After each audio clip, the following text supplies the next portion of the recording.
Now, we will proceed with the final part of the cash fund management demo, which is the fund management. The fund management handles the establishment and maintenance of our petty cash fund and revolving fund. In this fund management demo, I will be presenting the following. First, the establishment or fund establishment, which involves the creation of new fund and the issuance of the cash to the custodian. Next, the fund transaction, which includes request and reimbursement. Third is the replenishment, where the expenses recorded from the fund transactions created are called to support the amount of cash to be replenished to the fund. Fourth, our month-end transaction, which is to be performed every month-end to accrue the expenses incurred using our fund. And lastly, the closing of fund, which involves the return of cash from the custodian to the treasury. Now, let me show you how all of these will be processed in the system. I have here in my screen a sample fund profile. As you can see, this is a petty cash fund. So by the way, in our fund management, we have two types of fund, namely the petty cash fund and the revolving fund. So for this sample fund, I have chosen the petty cash fund. And as you can see here, the custodian of this specific petty cash fund is Grace Norman, and this fund has an amount of 20,000. Now, within the balances section and the summary area, we can quickly see the breakdown of the fund amount. Currently, for this specific fund, though the fund amount is at 20,000, only 17,000 of which is currently on hand and around 3,000 of which was already liquidated, meaning this amount was already issued to the requesting employees, and those requesting employees have already processed the liquidation for the cash that they have requested. Now, under the transaction history tab, we can see here the different transactions that were created under this specific fund. Under the settings tab, we specify here the specific setup that is applicable for the created fund. As shown here, the replenishment amount of this fund is set at 2,000. This means that whenever a fund transaction is created and will result to an on-hand amount that is lower than 2,000, the system will prompt an error. So an error will be prompted because the replenishment restrictions that we have selected is error or restrict. So since it is an error, the system will not allow the user to process further that specific fund transaction. So the other option that we have is the warning. So whenever a fund transaction is created and it will result to an on-hand amount that is lower than 2,000, the system will just prompt a warning. So since it is just a warning, the system will still allow the user to process the fund transaction further. We also have set here in the fund transaction limitation amount at 2,000. This means that for those fund transactions created under this fund, the allowable amount is just limited to 2,000. So if a fund transaction is created with an amount that is greater than 2,000, an error will prompt. So it is an error because our limitation restriction was set to error or restrict. So again, since it is an error, the system will not allow the user to process the fund transaction further. And the other option that we have is the warning. So whenever a fund transaction that is created under this fund is greater than 2,000, the system will just prompt a warning. So again, since it is just a warning, the system will still allow the user to process the fund transaction further.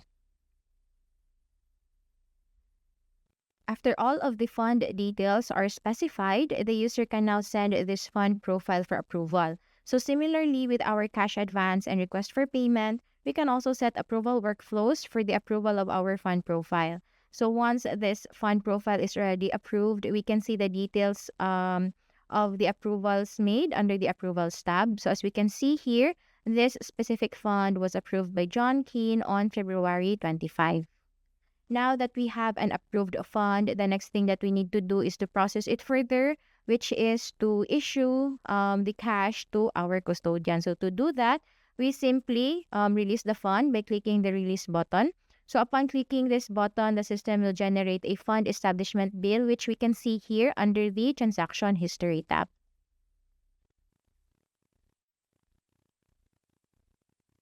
Upon releasing of this fund establishment bill, we can see under the financial tab the journal entry that was generated. So as you can see, the journal entry is a debit to the petty cash account and a credit to accounts payable. So it is still under the accounts payable account since we still need to process the payment of this bill. So to do that, we simply click pay to process the payment of the bill. And since this is already paid, we can see the payment made under the applications tab of this bill.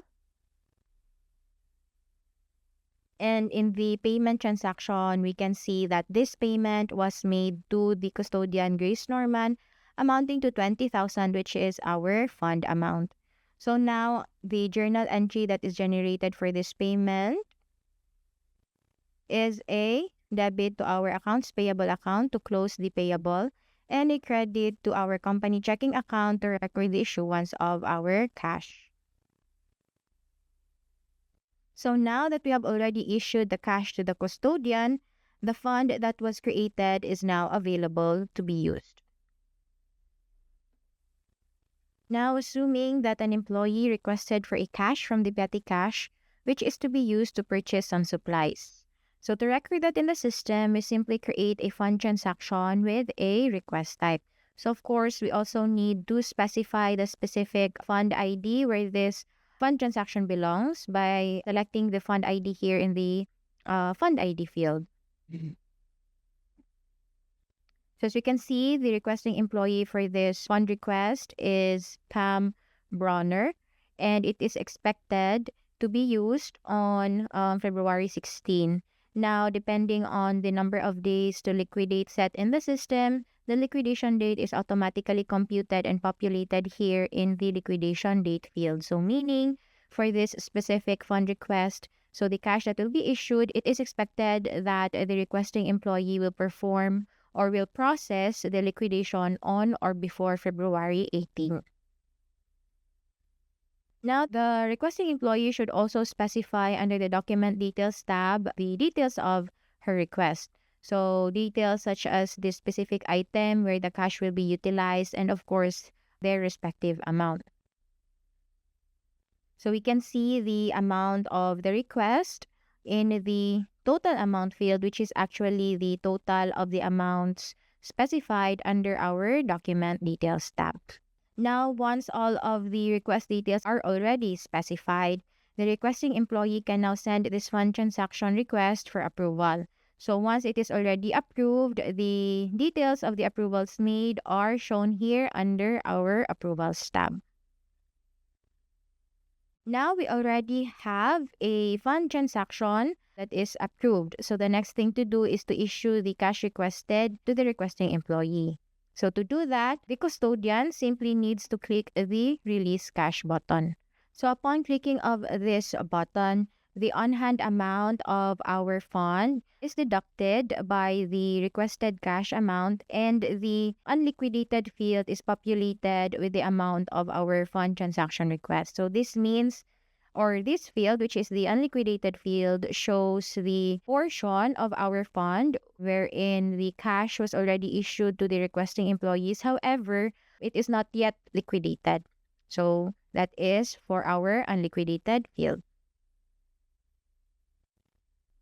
Now, assuming that the requesting employee has already utilized the requested cash, she now needs to process the liquidation in the system. To do that, the requesting employee needs to input the details of whatever sales document or commercial document she have received for the expenses incurred under our Receipts tab.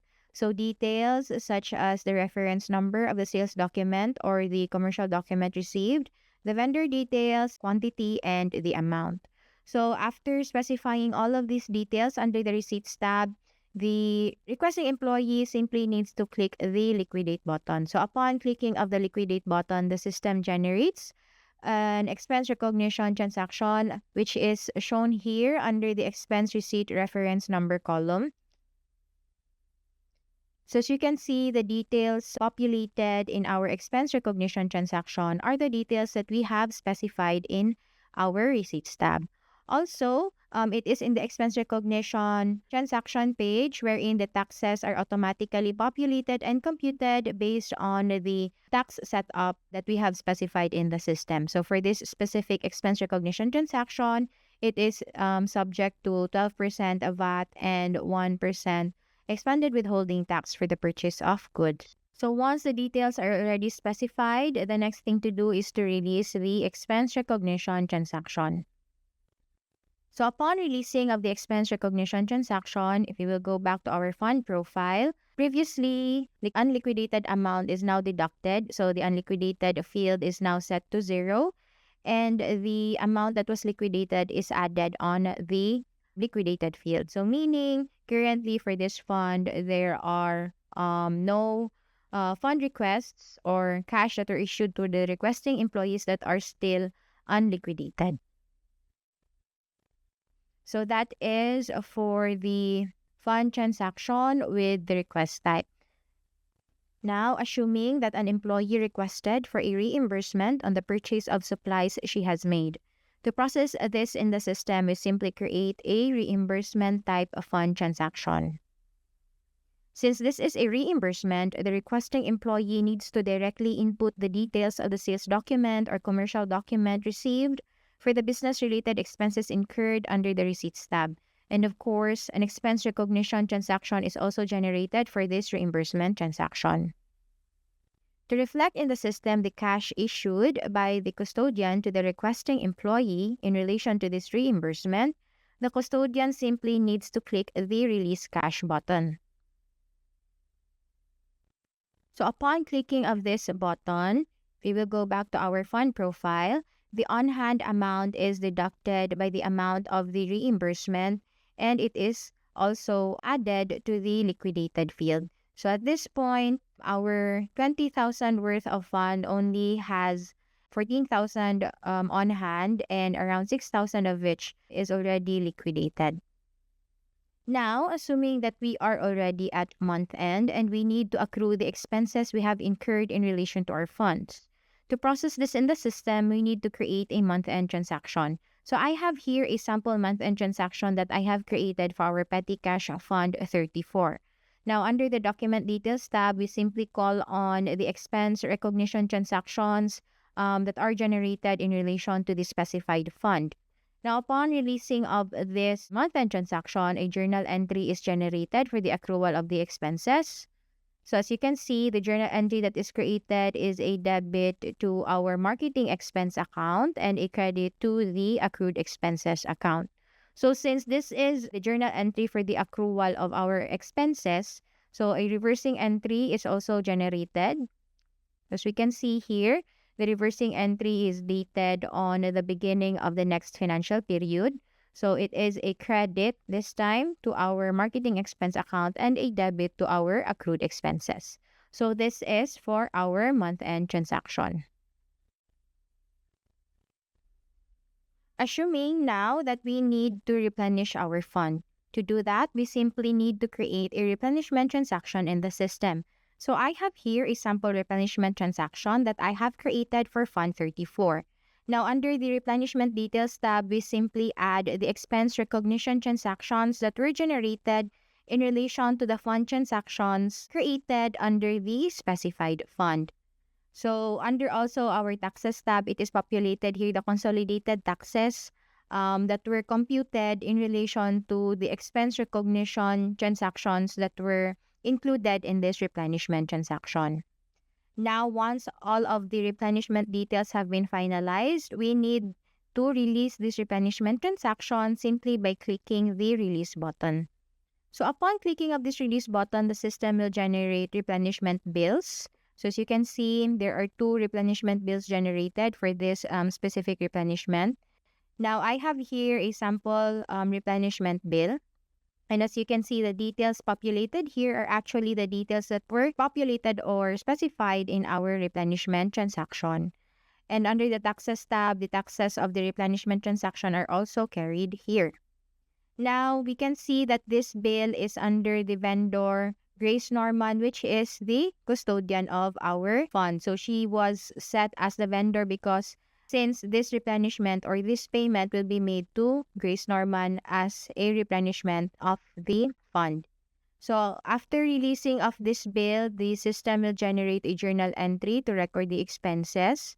So as you can see, the journal entry is a debit to the marketing expense account to recognize the expense, a debit to the input tax to recognize the VAT of the transaction, credit the expanded withholding tax to recognize the withholding tax related to the transaction, and a credit to the accounts payable account. Now, assuming that the cash is issued or is to be issued to the employee, so to process that in the system is we simply process the payment of this bill. So we can see here under the applications tab the payment that has been made for this specific bill.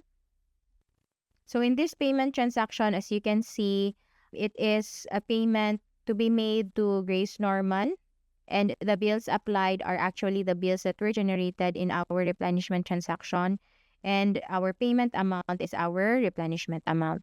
So upon processing of this payment, a journal entry is also generated, which is a debit to the accounts payable account to close our payable, and a credit to our company checking account to record the cash issued.